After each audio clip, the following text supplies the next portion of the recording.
Antonino, time is yours. Hi.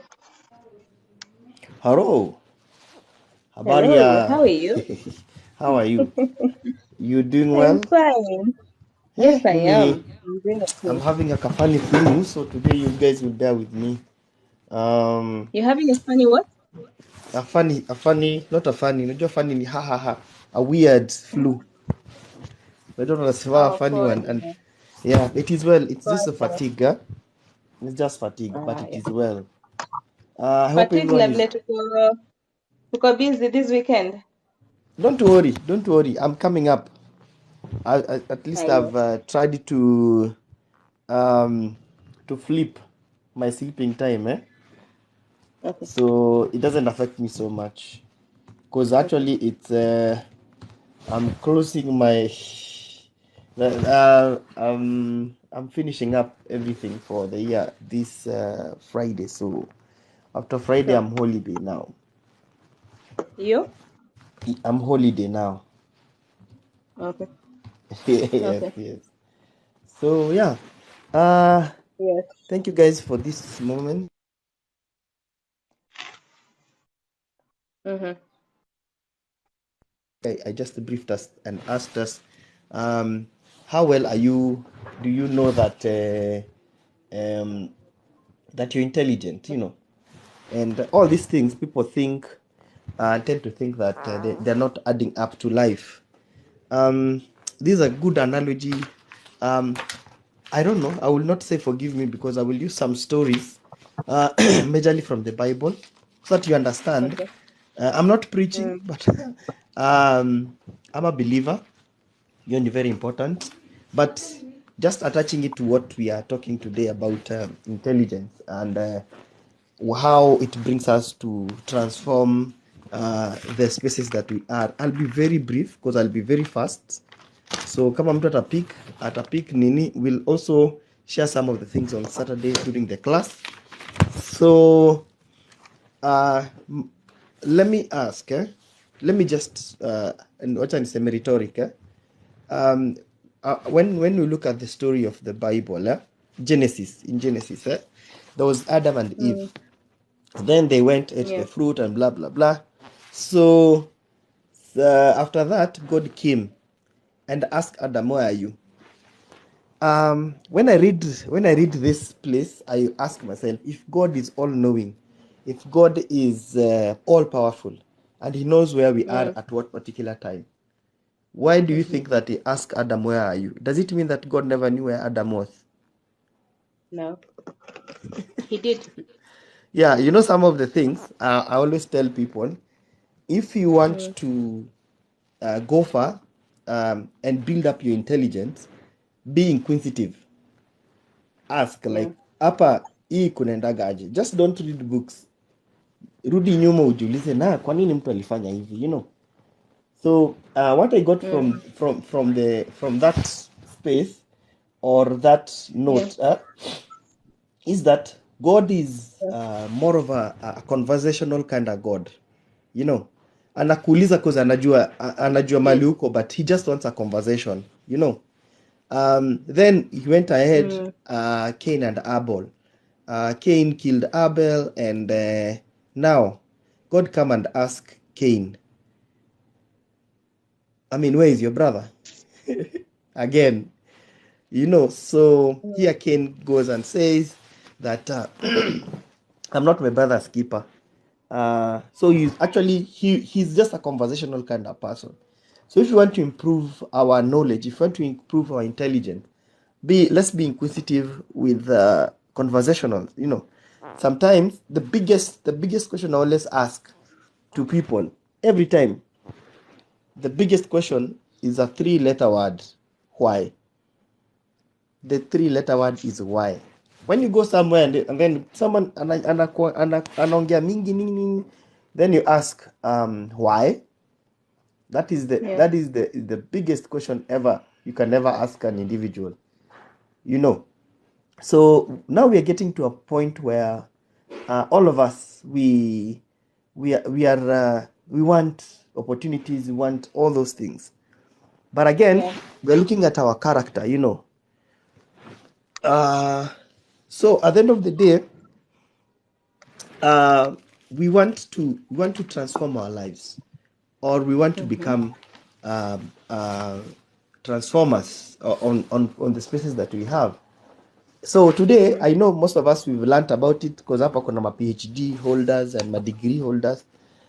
Today, I just want us to till we go in a very short moment, yeah. So number one, we have, I know most of us have come across, we have the 7 mountains of influence. That is education, politics, religion. Nani mwingine naweza nimentionia zingine zenye nataka kusema. There is nimesema gani? Let me check on my notes. So we have number 1, arts and entertainment, education, family, business and commerce, government and politics, media and religion. So we have these 7 mountains that in every sphere that we are even here looking for a job, they are connected to 1 or 3 or 2 of all these mountains of influence. So how do you influence these mountains? The mountain that I influence so much is arts and entertainment. I know my mountain, and it's actually it's the one on demand, daily on demand, and that's why Nyawera has said earlier that if you are in IT, you don't offer to look for a job, because there's a mountain that we are still in battles, because hapa ndio devil alichukua. This guy had 7 voices, 7 akiimba hivi, Mungu anasema ngojeni kwanza nyinyi malaika wengine, ngojeni kwanza, wacha Lucifer aongee, wacha Lucifer aimbe, you know. So this is a mountain that the devil has really conquered. I don't want to go into detail. So if you feel that you really want to conquer all this place, one of the things that I'll just share only 4. One of the intelligence that you need to have is cognitive intelligence. Cognitive intelligence, it's book smart. This is your IQ, yeah. Then you have emotional intelligence, hiyo nyawe yako nao sana. And then you have financial intelligence, yes. And then you have spiritual intelligence. Yeah. And then I'll also add another one, social intelligence. Okay. So at the end of the day, cognitive intelligence, let me just start by elaborating intelligence. Most of us here, yes, we've gone through education, but at the end of the day, there are books that, for me, the day I entered into the first time I first started the class in April with my teacher, he used to tell us every week, make sure that you read 3 books. Ladies and gentlemen, I've gone and done even robotics. I didn't know what robotics is. I've gone right. You know, you read, you converse, you build your capacity, because you'll go somewhere and then watu waulize kitu moja, then ikufail kabisa, you know. So you need to be very very exposed to information. I'm sorry, like for me, I'll nita sema vitu zenye anyway, I'm not going to be apologetic. I don't watch news. I'm sorry, but I don't watch news. Because ask yourself, what is news? News is something that is new. But now, unangoja mpaka saa 3, kitu ilifanyika saa 2 asubuhi. Is that news? So now, from that, I've now been inquisitive about how news is news. How new is news, you know. So at the end of the day, for me, I avoid even watching news, because the only time tunapataga news mzuri ni wakati wa KCP, KCSE. Hapo. The rest, sijui what, sijui corruption, sijui accident or what, you know. So at the end of the day, we need to come up in a space where we are book smart. Most of the things that people have, I like this example that our teacher gave, Mr. Ogwanga.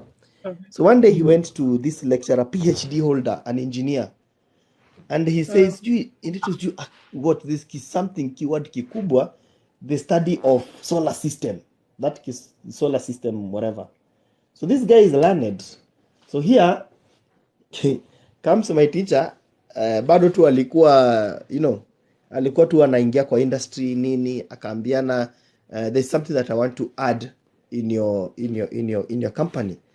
So this professor akamwambia, we've studied all this whatever, the way they talk big, solar system, but there are some hours, like 12 to 6 hours, that you cannot be accounted for. Actually, it was 6 hours. Yes, 6 hours. Guess what my mwalimu said? I know where the 6 hours went. Why? Do you know where the 6 hours went? You go back to the story of Joshua.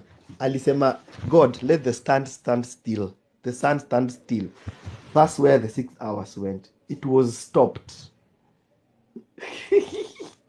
So akamwambia hapo, and usome, like go and read the Bible, you umesoma hapa, go read that book, it will tell you where the 6 hours went. What I'm saying is this: truth is parallel. If today you go and say Nyawira is a soft spoken, tomorrow you cannot go and say Nyawira he shouts, because the truth, this is the truth is always parallel, just like the lies is also parallel, as in is in andamana. So why I'm trying to say this, guys, as much as you've done IT, as much as you've done all those fields that you've done, it is also for you to also read other things. You never know that you'll be an engineer who is acquitted in actuarial science, acquitted in digital marketing. And how do you apply the three of them to also increase your salary? So at the end of the day, we are coming to a space where most of us, we need to improve and increase our knowledge, so that now we increase our cognitive intelligence, so that now we don't look shallow. So I hope I'm making sense. I hope. So Yes, you so are. the first one, tumemalizana na cognitive, so you need to be book smart. There is one story that actually happened, and I love the way right now we are in World Cup, and Dubai, the Prince of Dubai, 3 years ago appointed a 27-year-old young man. And this 27-year-old guy, 27-year-old young man, he appointed him to be the Minister of Artificial Intelligence. At 27. Right now, we came out from, excuse me, wacha nikunywe maji moto. We are coming from a space where tulikuwa na BBI na ndio election. Our vision, the problem with us as Kenyans, our vision stops 5 years. After 5 years, there is no vision. Saizi uliza mtu, what do you want to do in 2029 ama 2030? Nothing. Hakuna kitu tunajua kama nothing, I'm telling you. Our vision goes until 2027. Just look at our CIDPs. If you know what a CIDP is, it goes until 2027. Yes, so now we are coming to a space where right now Dubai are planning in the next 20 years to go and live in the moon.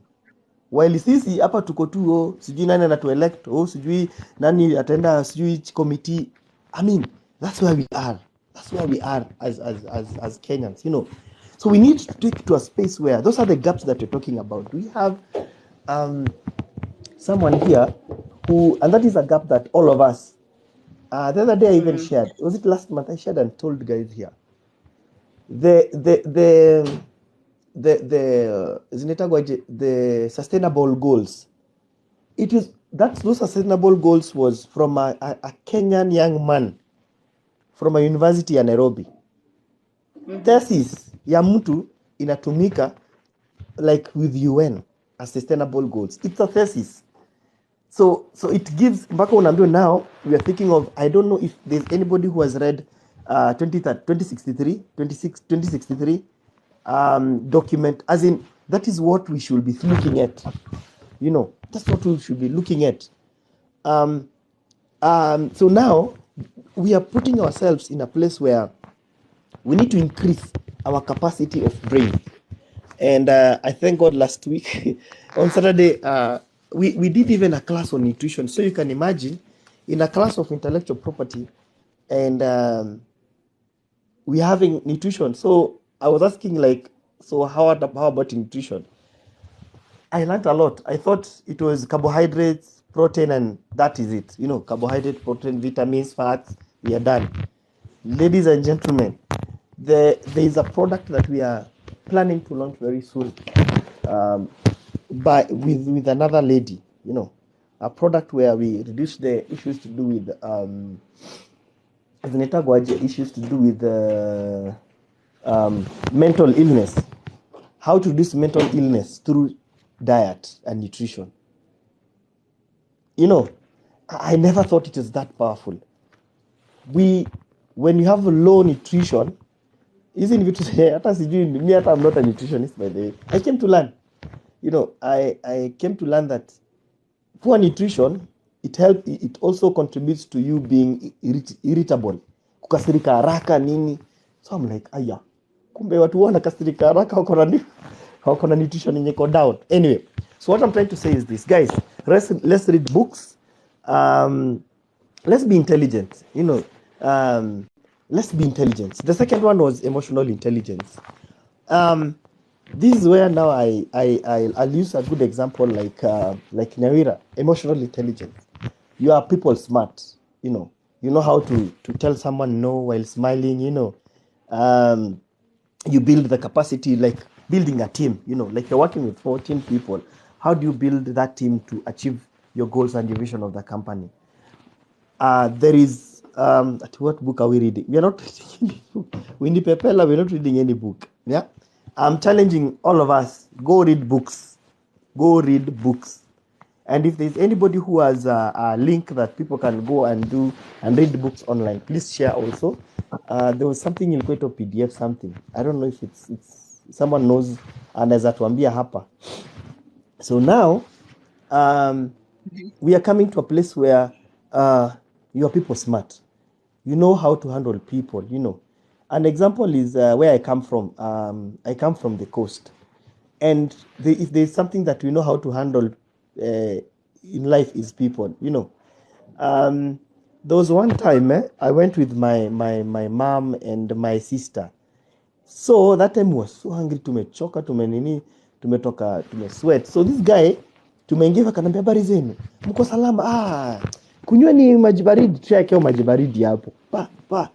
Kunyweni kwanza mpumzike, hii ndio menu, alafu nitakuja kuwashughulikia baada ya kama dakika 5. She go like, what? You know, like, hey, you know, like someone welcomes you, makes you sit down, you know, tells you to sit and gives you cold water. So we ordered and said like, let's do beef, you know. So this guy kambia no, sasa naambia nyama ng'ombe haitakuwa tayari, itachukua muda, lakini ukichukua mbuzi iko fresh, mbuzi yani iko fresh, iko poa. Poleni sana, naanza kujump start nini. Just give you an example. So imagine we end up eating mbuzi, si ati ng'ombe iko kwa, but it was and the mbuzi was very higher than even ng'ombe. You know, you can easily use your how to handle people with the emotional intelligence and make people spend more than needed. And these are the tricks that most of the Hindus do. You know, you go to kama hapa Nakuru, we have one of the shops za uniform. So you go there, the mwindi tells you hapana iko t-shirt, lakini wewe ngoja dakika 5 mimi angalia wapi kwa store. Anaambia ndio napenda sana Wakamba, Mutiso panda juu angalia, si ati angalia juu, atoke hapo aende to another distributor, achukua motorbike aende to another distributor amlete hizo t-shirt. You'll stand and wait because umesikia iko kwa store. So that is emotional intelligence. Unakuwa tu smart na watu, you know. Si kama vile, I know there is something wrong with men, I'm a man too. Sisi why I love ladies in business, if a lady does not have the thing that you need, atakwambia fanya hivi, enda pale next shop pale. Lakini si wanaume, hiyo utapata, ngoja tu hapa tu saizi, naenda kuchukua hapa. You know, the emotional intelligence mpaka unatu mtu ni kama tu ananiibia. You go broke and then come sell to me. You know, it is inahitaji picha mzuri. That's why I love women, because kama hana anakwambia fanya hivi, sina, unaweza angalia pale. You know, and now Ephraim, I'm saying the truth. Tunakuaga hivyo. That is not even intelligent. That is for a lack of a better word, that is stealing. If you don't have, you don't have. Honesty is very important, yeah? Mm. Yes. So at the end of the day, all of us, you can be so powerfully emotionally. How do you balance also? I'll get that into after I'm done, yeah? So the other third one was financial intelligence. Money smart. This is now knowing how to handle money and add financial value. So this, I love what the Bible says. Ukishindwa could take care of the small thing. I remember the story of the talents. The one who was given 5, the other one was given is it 4? The other one was given, kuna mwingine alipewa moja. So they were told go and invest and then bring me. So huyu mwenye alikuja na moja silenda kaficha. But they were given according to their ability. And they were given 100% because of the capacity. Who were 5 alipewa kwa sababu the king knew the capacity that he could do that. So as much as we love money, we want to be employed, how also we handle money, because money, it's a resource that God has given unto us. You know, God never created money. He created value in us for us to achieve that. I always say, if you want to buy a cloth, what do you need? You need money, yeah? But now, if you need money, what do you look for? What brings money? So that is what God created, value. Everybody has value here. Everybody has the capacity to add value to money. And most of us, if we are not good stewards of handling money, we now become financially unstable, and we start getting into corrupt deals, into loans and all that. So now, the funny thing, the other day, there's a research that was done. You know, when I'm not being tribal, I don't want to ambush anyone. I'm just saying the truth. Between 2020 to 2021 December, unajua wale wenye wanapelekaga watu wao wakikufa mashamba sana from the lake, the guys from the lake, lazima zikiwe home. Do you know per year, the money that is used to transport and to do all that was 5 billion Kenyan shillings. 5 billion. Hiyo ku make sure mtu ameenda mashamba. In 1 year, by the way, that is what the expenditure. You wanna spend 5 billion every year. At lazima mtu apeleke mashamba. So I want you to look at that scenario and see where we are getting it wrong. You know, an example, one of my favorite bishops said that when the dad died, he died on a Monday. So the bishop went and said, like, okay, for me, I want my dad to be buried on Saturday. But sasa kapatana na manko akamwambia hapana, unajua ni mzee wa boma, lazima. So these guys, they wamechinja ng'ombe. Ng'ombe ya nani? Ya baba bishop, by the way. Hawachinji ng'ombe ingine, kuna ng'ombe, kuna kuku. I mean, you know, like how God has given us things and we're using it in a very wrong way. You know. So what I would want to all these people that you see, they're making it in life. When you look well and how they approach life, their financial intelligence is up there, or they are growing it. I'm also growing my financial intelligence, you know, how to handle money and also add financial value to it. So we come to the second last one, which is social intelligence. This is how you know how to live with people. Unajua naambiaga watu kuna kujua watu na kuna kujua kuishi na wao, you know. I always say this, when let's say right now, probably you're caught, umeshikwa na polisi. How many of your contacts will come and acquire you? So me, I always look at and say, who is within your circle? Who is your circle of people that you value, circle of people who will tell you the truth no matter what. So social intelligence, ni unajua, like the way, let me tell you, Kenya, we have the poorest social intelligence, the poorest social intelligence ever. You know, how do you accumulate wealth yenye hata utazikwa nayo? You know, how? I mean, you ask yourself, if 1 billion can take someone 27 years, every day, and I spend 100,000, why do you need all that money? What if I ask you, Nyawe, right now, what will you do like daily with 100 G's? How many nails will you make in a day? If you want to do, how many times will you do your you know, 100, you have to spend 100 G's daily for you to clear 1 billion in 27 years. Mm-hmm. That is how much social intelligence we are down as Kenyans and as people who went and voted leaders.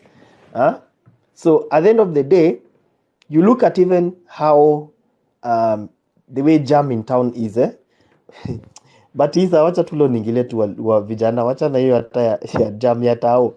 You know, unaambi usikojoe hapa, there are toilets, vijana ndiao kwa kichaka, kwa fence ya wenyewe. You know, umekuja na gari, sasa wacha niseme tu Nyawe amekuja akona haraka nyingine, jato unashindwa anaenda wapi. Umekuja umeovertake, umeka jam, unakimbia wapi? And let me tell you guys this, do you know the jam ya tao kuna gata jam? If number one person or two people wait, wangoje tu hivi tu, they just wait for 5 minutes, wengine wapite, hiyo jam inafunguka. But now everybody is rushing, you don't know where they are rushing, and they're not in an ambulance. So we need to also increase our capacity for social intelligence. How do we socialize with people? Wale wenye wanaendaga kuweka chakula mingi kwa wedding, because I know December kunakuwa na weddings, ama kwa party umeweka mpaka maua ya decoration kwa chakula. I don't know. You know, social intelligence. Wewe uko mbele, umeona wacha uchukue nyama kama ya kuku pieces ka 7 ya nini? Na watu wako nyuma yako, they are like 11. Why should you take 7 pieces? You know, social intelligence, which is lacking in most of the African countries. So, ladies and gentlemen, let me finish by saying this. Most of the time that we feel and think that we are up there, all these 5 intelligence, or the fifth one, oh yes, the fifth one was the spiritual intelligence. This one is godly smart. Nikianza kuongea story mingi nitaambia hapa mimi ni pastor na staki. I'm not a motivational speaker, I'm not a pastor. So now let me give an example here. Mm-hmm. I will start with the story all the way from Abraham to Joseph. No, to Moses, yeah.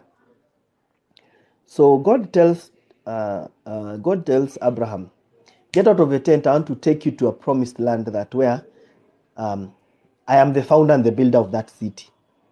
Yeah? So Abraham never made it. Isaac took over. Then Isaac went, never made it. Yeah? To that specific promised land. Jacob ndio huyo amekam. Amefanya hivyo vyote, Joseph ndio huyo ameenda mpaka Egypt. Now the interesting part is this. One decision that led to the children of Israel to spend 440 years in bondage and in slavery was a very funny decision, not a stupid decision by the guy Jacob. But God was with him. Alibarikiwa. It was actually from him came the whole tribes of Israel. That's why he was changed from Jacob to Israel. Yes. Thank you, DJ Happy. One small positive thought in the morning can change your whole day. Yes. Unasema leo, kama nakojoa kwa fence, sitakojoa leo. I will hold my, but it's a training. Mimi nilikuwa na hiyo tabia sana, naona si hata wanakojocha nikojoe, you know.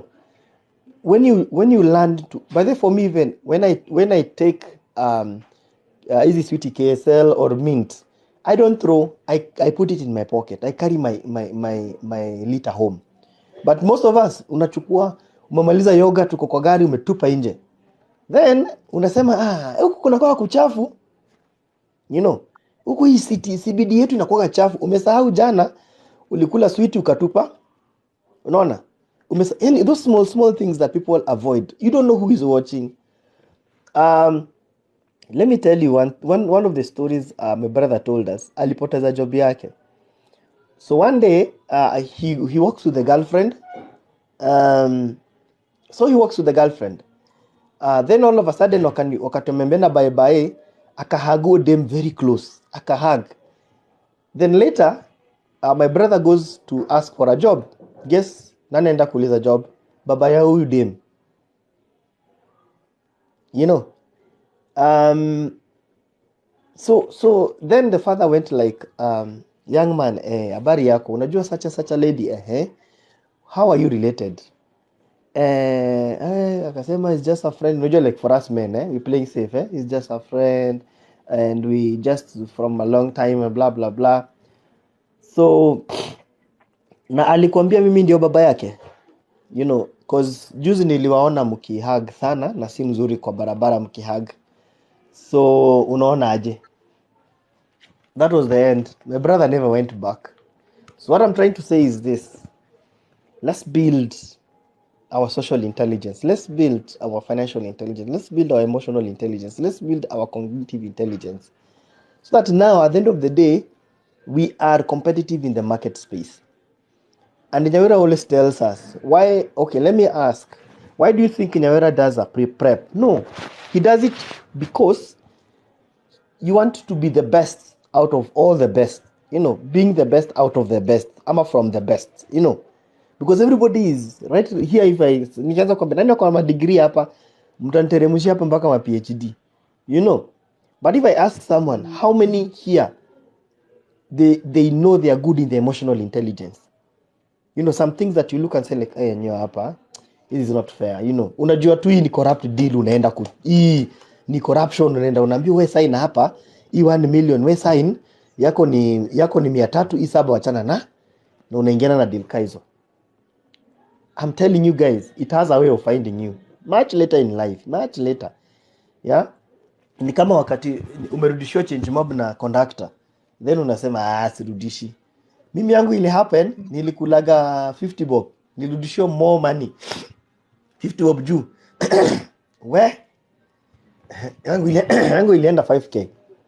Alafu there is that voice that comes and tells you, remember that 50 bob, ndio hii ile 50 bob ya siku ile. Unakumbuka ile 50 bob last year match, ile ya conductor ndio hii. Inakuwaga more than 100%. So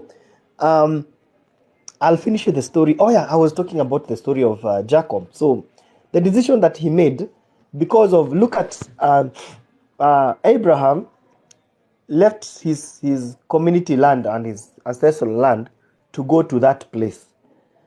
Then when he was when unakumbuka the story where he met with the Amalekites, akadanganya watu ati Sarah is the sister, not the wife.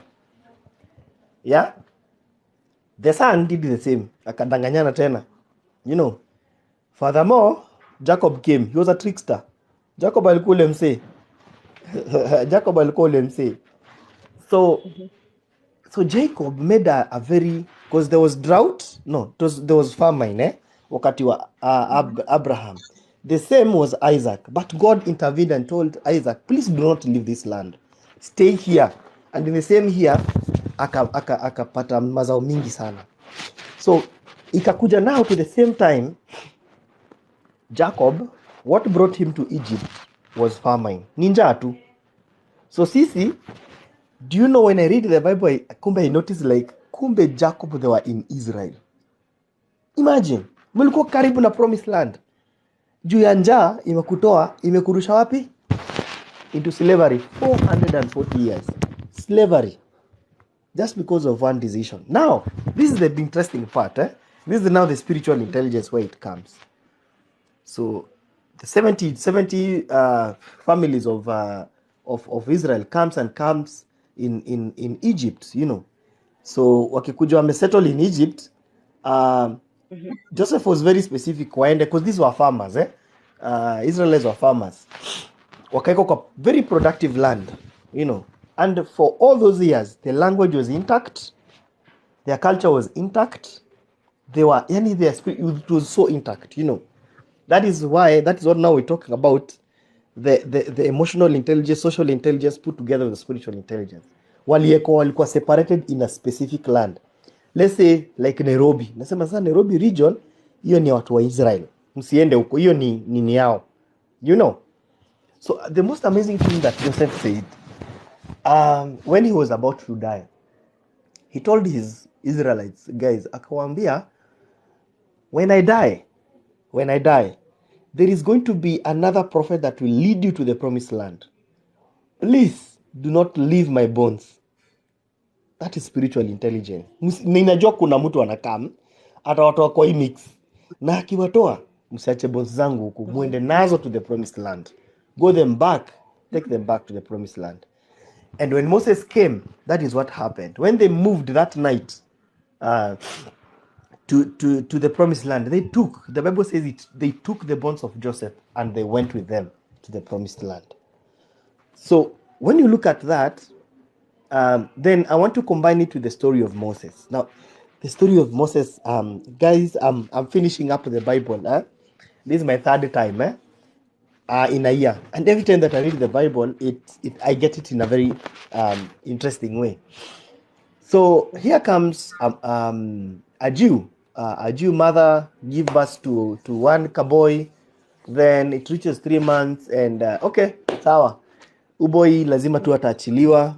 Then all of a sudden, the mother tells the sister to this boy, who is Miriam, fuatilia tu ako baby coat vile kanaenda kwa River Jordan. Remember River Jordan, that's where the children walikuwa natupwa hapo.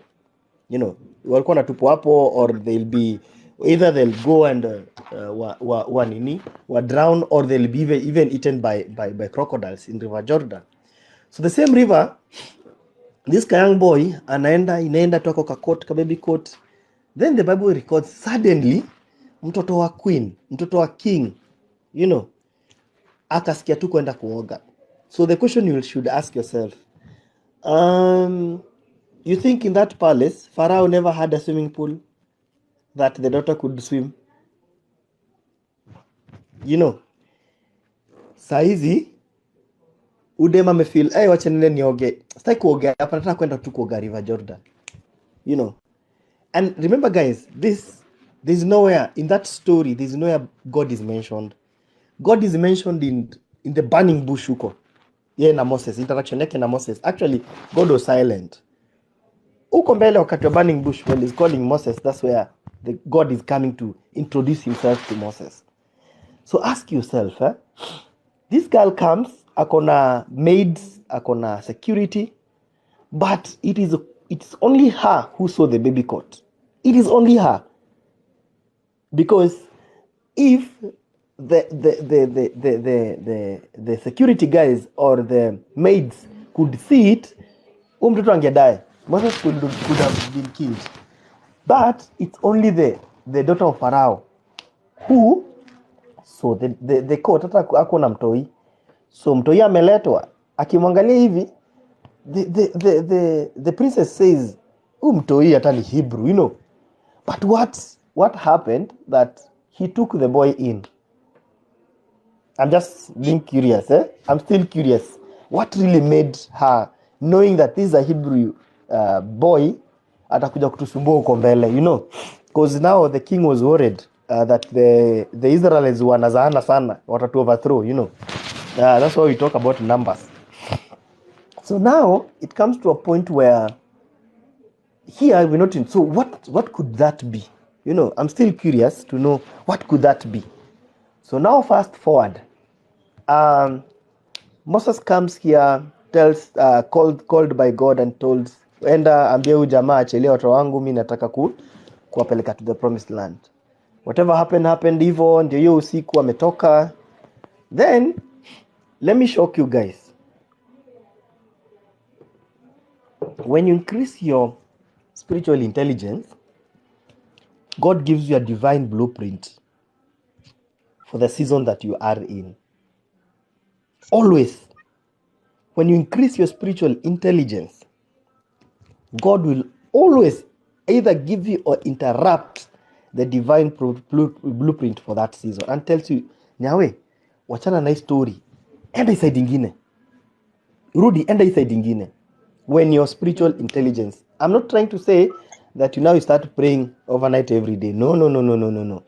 I'm saying how you relate to God is very important, because you're the blueprint of your life, So here comes Moses, and let me shock you guys. Wow, this is what I got. God tells Moses, angalia mbele, tunaenda kupasi Red Sea. Ka ukijua hivyo, look forward. It was shocking to me that Moses, if he looked forward with the children of Israel, he will be the greatest person ever in the Bible to walk on water. To walk on water with 2 million people. That was number one. Yani God alikuwa amemwambia huyu jamaa, weenda angalia tu mbele. Anakuambia, Nyawe, yes, I know January na come, but angalia mbele. Just look forward. What did Moses do? Watu wakaanza complain. Oi, Egyptians wanakuja. Wakaangalia nyuma. And even the Bible says Moses akaanza God tufanye aje? God akaenda level 2 of the miracle. Okay, sawa. Ukifika, utaonyesha mkono yako, kijiti ifunguke, watu wapite. So when we reduce our spiritual intelligence, even our miracles and our blessings, they go to level 2. Level 2 ikishingana inakuwa the simplest miracle ever, of which God could have given you the bigger miracle. Now this is the biggest now launch of this moral story. Moses amefika pale, unajua most of us we know ati alieka tu mkono hivi na hiyo rod. Excuse me. Then ati maji kafanya hua. No. The Bible says the east winds knocked the west winds. It's like zinasukuma east side na east side. Like the way, so shaona when you're in the coast, kuna vile maji inakuja kwa shore and then it goes back. Inakuja kwa shore, inakuja back, that kind of a thing. So that is what happened. Ilikuwa inapiga hiyo maji, inapiga that force. Now that force was ilikuwa ina part ways until it was dry ground, and the stretch was around 10 kilometers apart. And that whole scenario took 12 hours in the eyes of the Israelites. So God, in this moment, the other side, he was working another miracle. He caused darkness that is so tangible, hata Egyptian wako wanaonana. So while these people are worried, tunakutwa, God has already done something behind you. Wewe kazi yako ni kufocus.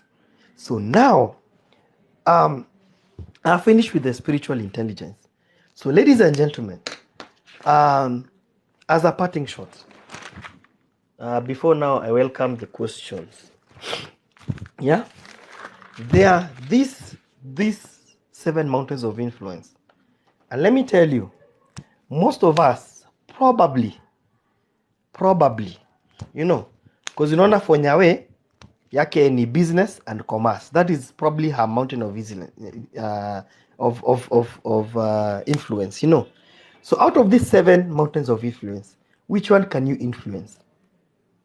So ask yourself, and what will assist you to be influential in all these 7 mountains is the 5 intelligence. There is nowhere you can go without these 5 intelligence in life. I can tell you guys, most of the things that you see people wanasemaga siku hizi hata tutaki masomo, tunataka tu skilled. Why? How skilled are you? How can you solve a problem? Some of us here tumefanya madegree na ma PhD, but just to solve a problem in an office inakuwa ngumu. You lack social intelligence. So in life, what you need to do, you have to balance all these 5. Usikue ile ingine ni kubwa kuliko hii ingine. You balance the 5 intelligence. I'm telling you, you'll be very influential. Mpaka hapo I pen off, unless there is a question.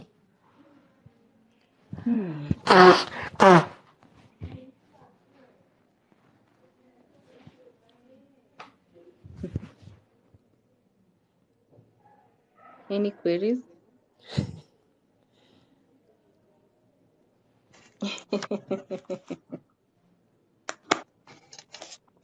Maybe conclude. Probably conclude. Okay. Right now, as I said yesterday, most of us right now are looking for jobs. Okay? Please, Angie, bring your question. Right now, most of us, we are looking for jobs. Could it be, I'm just using it, could it be that you are a solution to someone's, says what on after solutions?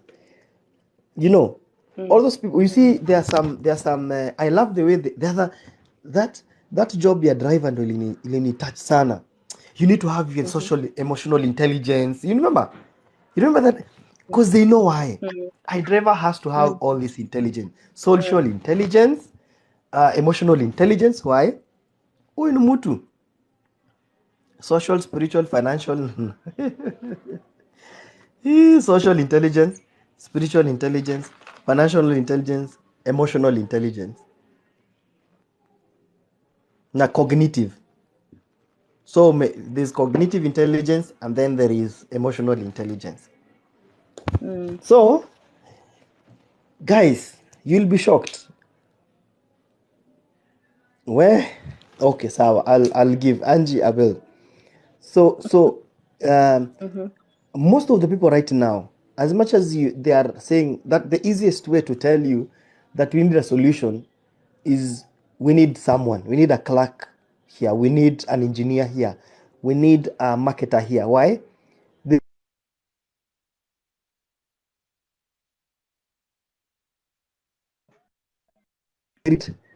We need someone who can solve this issue for us. We need solutions. We don't need employers. We need solutions. And you see, Safaricom have wakona room that it has zile balls, the fancy chairs, the fancy couches. That room inaitagwa idea room. They tell you when you get out of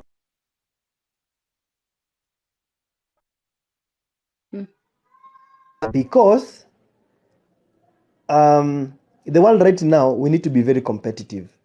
Yesterday there was a business daily. So now mimi nasoma chop business daily. Safaricom have lost a customer base of 1.6 to Airtel. And that is worrying. By yesterday, within 1 month, they have lost 1.6 customer base to Airtel. And this Airtel, they are making now billions of money. That Safaricom, even the fiber optic, it's Safaricom. So even Airtel, they are working on Safaricom fiber optic platform. So imagine now your competitor comes and gets your customer, and Aran now, Akotu now hapo, they are making millions with your customers. You know how much it feels. So every day you need to go and ask yourself, what can come out of me? And I always say this, a day without an idea is a wasted day. A day without you learning something new is a wasted day. So those two, if you have not learned something new and you have not come up with an idea, is a wasted day. So now, I think nimemalizia hapo, sitaki kuenda sana. I'm tempted but I don't want. Okay, so Angie asked a question, could you give us a brief background about your profession and what you're currently doing? Currently, I'm an Afro-Latin dance instructor, so I teach Latin dance. That is one. Number two, I sit at the Secretariat for Creative Economy here in Nakuru, and currently was appointed by the city manager at the working group for the creative industry. Nakuru is the only creative city in Kenya, so they came up. The city board came up with a secretariat. So I was also appointed as the communication and PR of the same. So, and then lastly, where I am right now, as I'm having this live, it's Nakuru, the Nakuru College of Commerce and Hospitality. It's a college, the only Nakuru college that gives the best skills in hospitality, business, tourism, ICT, and accountants courses. So I work here as a marketer and strategy and marketing. So I do strategies and marketing for this organization. So which one again? If all goes well, yeah. By the way, I've launched also a product, which let me just share it. There's a product I'm launching next year that is focused on using Latin dances to bring the groove back to marriages and couples. So it's a product. It's an idea that came from above. So unaangalia unasema, yes Lilian, don't worry Lilian, hata usijali, I got you girl, I got ya Lilian, usishtuke na hii life. We are on your case. We are on your case. So, ladies and gentlemen, as I pen off, I hope most of us have registered for the Saturday class. So the Saturday class, we are calling it Where is the Money? Tunakuonyesha mali hiyo do iko. Most of us here, hiyo do tuko nayo hapa, tuko mkono yetu na tujui tuko na hiyo do. In Teacher Ogwang's voice. Who now? Akianji. In Teacher Ogwang's voice. So that class, most of us, we have ideas. So some of us have mko jobless. Actually, watu natafuta wenye wana job. Hao ndio the first target, because we'll be able to see what you have, and then we link you to some of the opportunities that are around. So either you're doing clothing, you're doing, any job. I am a marketer looking for a job. Do you mind hooking me up? Wanjiru, I will advise you to join us for the class on Saturday. Oh, yo. That class will be something else. It will be more fire. It will be fire. It's an online class. So, Nyawira will give the details of the registration. We are closing the early bird today at 2 p.m. The charges are 800. The class will be online. After 2 p.m. Leo, we shall now be charging 1,500. So I'm Wanjirushi, that's what I'm giving. The class is Where is the Money? So we shall be deliberating and showing you how your ideas, or we shall, because you see now, me, I'll not assist you to come up with an idea. That I want to be very specific. Number two, I'll not promise that I will work with you, because if the 21 people who have paid right now, if each one of them, I carry them and stay like I'm working with them, that's a lot of work, to be honest. So if you want us also to work with you and work with you, that's another cost altogether. So now I really want you to come up with ideas. Come up with your ideas. Nobody will steal them. We'll also, the only thing that the best thing that we shall link you up with our mentor and our teacher, Mr. Ogwang, who will carry you through on how to protect your IP, on how to license your product. His franchise and licensing institute has been awarded and mandated to license ideas. So your ideas will be safe. Nobody will steal your ideas, because nobody can implement the way you're implementing your ideas. So naomba kuachia hapo. At least nimejibu swali.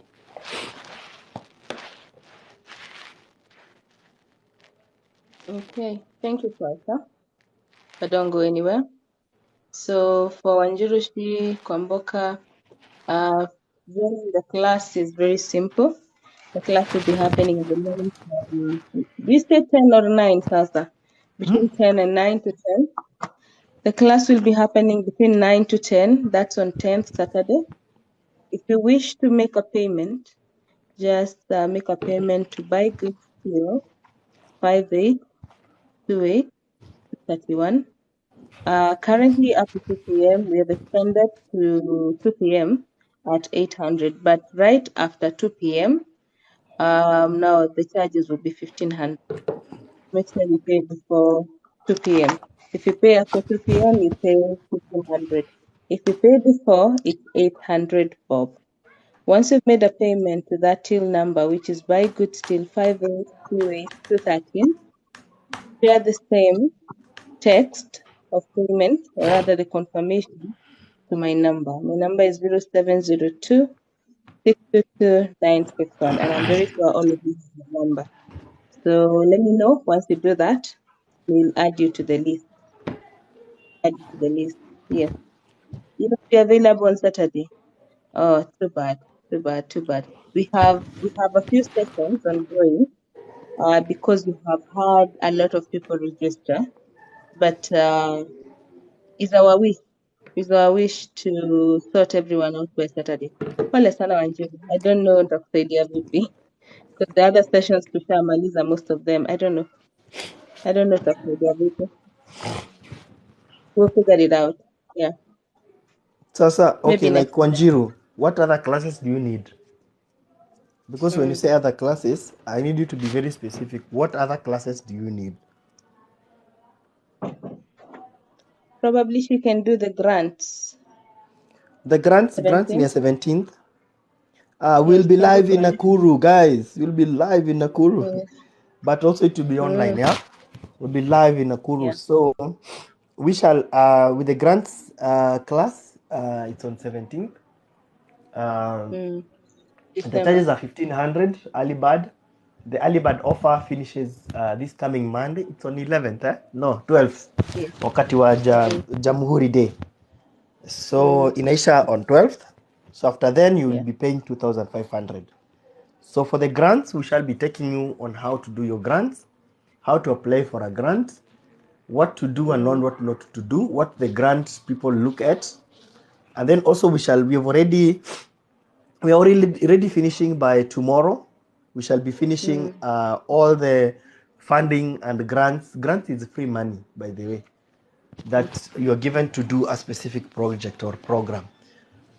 So now we'll be able to share with you the organizations that are giving grants also, so that now also you go and try your luck. Probably you're supposed to do a project or a program.